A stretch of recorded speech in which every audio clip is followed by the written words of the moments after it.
Tingnan mo po. Saan yung gold dyan? Bakit ganito po? Gold ba to?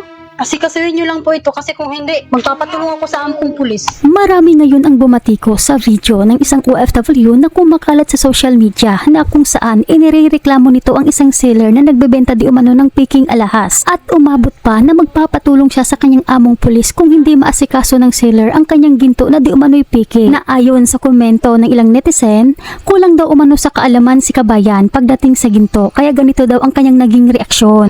Saan yung gold dyan? Gold ba to? Plastic to. Sa video kasi ni kabayan, bumili siya ng isang paris na hikaw at isang kwintas na nagkakahalaga ng 500 SR. Kung sa peso, mahigit sa 7,799 at nakalagay ang mga ito sa box na made in China na kanyang pinagdududahan na mga piki ang mga alahas at sa halip na isauli ang mga ginto sa seller at magreklamo ay kanya itong niyupi. Bakit ano po, made in China? Kasalanan nyo to, Dimas Gold. Bakit hindi to made in Saudi? Sa Saudi Ito po to yung natanggap pinili. ko. Maganda naman. Yung kwintas po, ano, plastic. Lightweight yan. Made in China. Lightweight. 0.4 gram lang. Ano po?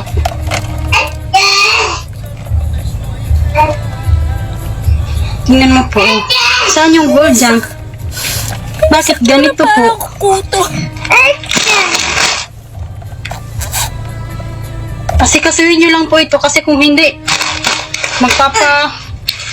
magpapatulong ako sa ampong pulis. Po yan mababalik. Pinakirapan ko yung perang pambayad dito tapos ito lang yung matatanggap ko.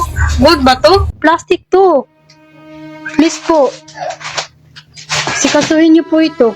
At para sa kaalaman ng lahat, sinagot ng seller ang reklamo ni kabayan. Ani sa kanya, naintindihan po namin ang punto ng ilan sa maaring wala pang sapat na kaalaman tungkol sa ginto. Lalo na para sa ating mga kababayan dito sa Middle East na pinaghihirapan talaga ang bawat riyal. Normal lang naman na umaasa na makakuha ng maayos at tamang item sa halagang iyon.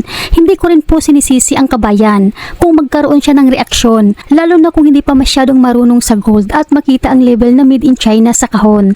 Natural lang po na magduda kung walang sapat na kaalaman. Ang hinihiling lang po sana namin ay magtanong muna at may kapag-usap ng maayos para maipaliwanag na ang made in China ay sa packaging lamang, hindi sa mismong ginto. Bukas po kami lagi sa paliwanag at clarification. Pero sana po iwasan natin ang pananakot o pagbabanta ng pagpapapulis, lalo na kung wala naman masamang intensyon at maayos namang naipaliwanag ang produkto. Mas magiging maganda po ang usapan kapag may respeto at mahinahong komunikasyon sa magkabilang panig. At lagi po kaming handang tumulong at magpaliwanag para sa ikakapanatag ng bawat kabayan. Kaya paalala mga kababayan, kung duda kayo sa mga nabili nyo, magreklamo kayo personal, huwag sa social media.